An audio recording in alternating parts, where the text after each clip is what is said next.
ఒక తండ్రిగా, ఒక తల్లిగా నీ పిల్లల కొరకు ఎంతో కొంత ఆస్తిని వాళ్లకు సమకూర్చి పెట్టి నువ్వు ప్రభు దగ్గరికి వెళ్ళేవాడిగా ఉండాలి.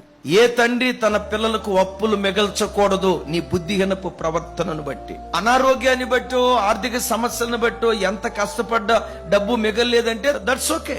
నీ సోమరితనాన్ని బట్టి దుబారాగా ఖర్చు చేసి రాబడెంత పోబడెంత ఆ ఇంకిత జ్ఞానం లేకుండా అంగులు ఆర్భాటాలకు పోయి డబ్బు దుబారా చేసుకొని నీ పిల్లలను పేద స్థితిలో నువ్వు మిగిల్చేవాడిగా ఉండకూడదు.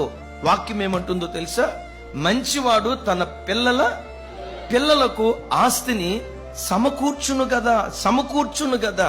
కష్టపడు, భవిష్యత్తును గురించి ఆలోచించు, పొదుపు చేయటం నేర్చుకో. పొదుపు లేకపోతే బ్రతుకు అదుపు తప్పేటువంటి ప్రమాదం ఉందని ప్రభు పేరుకి నేను మనవి చేస్తున్నాను.